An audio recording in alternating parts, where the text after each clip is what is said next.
Hi everyone, I am Milan Harris. I am the teacher for Milano History 101. Today, in honor of Women's History Month, we will be going through the history of Milano Di Rouge. For those of you that don't know, Milano Di Rouge was created by a woman, a Black woman, me to be exact. So in honor of Women's History Month, we're going to take you back to how it all started. There will be multiple lessons. Each day, we will have a word of the day, and we will go through the journey. The main thing that shaped Milano Di Rouge was mindset. I started Milano Di Rouge with 2 sweatshirts, and now we have an empire. I just want you guys to know how we started so that when you watch these videos, you can have that mindset that if she did it, I can do it too. So come on, join us. So today's lesson is start before you're ready. This is a video from 2012. I started Milano Di Rouge 2012, and this is all of the things that led to how Milano Di Rouge got started. So what came first? The blog came first. The blog actually inspired me to do my clothing brand. All right, y'all, so this is me going to the screen printers. I probably had like 15 shirts in these boxes to go get printed. Right here, y'all, this is the very first time we went online. I started selling them out the trunk of my car. So we went online in 2013. And the first day that we went online, we had 37 orders. I was so happy. And I just felt like, all right, I'm doing something good because we're transitioning from selling them out the trunk of the car to buying them online. And the reason why we did that transition was because a lot of people started commenting like, hey, I'm not in Philly, but I want to support too. So that was very helpful. All right, y'all, so I fast forwarded to this part because I really wanted y'all to hear this Milano mindset. This is me here at 23 years old, and listen to what I say. So how do you remain humble through this? Because it seemed like it all happened so fast. I'm a Christian, so I'm taught to remain humble. Like that's one of my values that my mom taught me growing up. As quick as it can go. So you have no choice to remain humble. Did you hear her? This is back in 2012. She said, how do you remain humble? Because it seemed like it all happened so fast. That was the very beginning of our journey. But just to look back and see how far we came, it's truly a blessing because what you think is your ceiling can really be your floor. And that faith that I spoke of, and when I was 23 years old, I spoke about my faith and like, I'm a Christian. I have no choice but to remain humble. I feel like that faith, actually, it's not even I feel, I know, I believe that faith is what got us here today. Just having that faith and having that courage. My brand made me want to become a better person.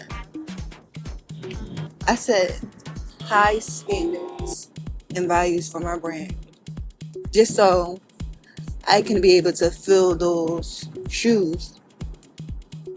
I'm not perfect, but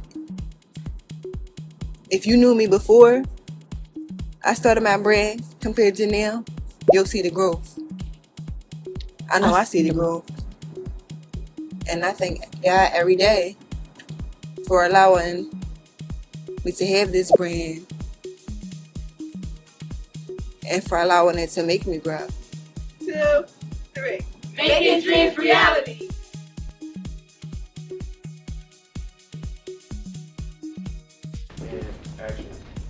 All right.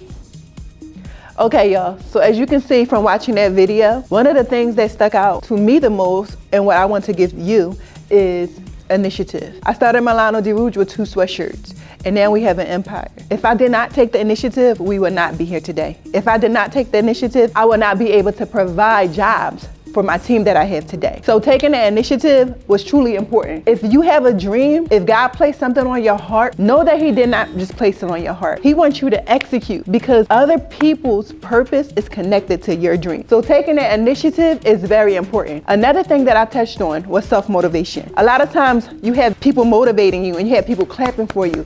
And that's okay and that's great. But a lot of times that's only in the beginning because when things get rough and when things get hard, you'll notice those claps start to fade away. And that's when that self-motivation comes in. Self-motivation is everything. I mentioned that when I went to go talk to those children because I wanted them to know that there is going to be times when people stop cheering for you. You got to be able to cheer for yourself. So when you wake up in the morning, you got to be your own biggest cheerleader because there's going to be times when things get hard. There's going to be times when things get tough as well. So self-motivation is everything. Taking the initiative is the difference between me being here 12 years later and someone else still trying to figure out how to start 12 years later.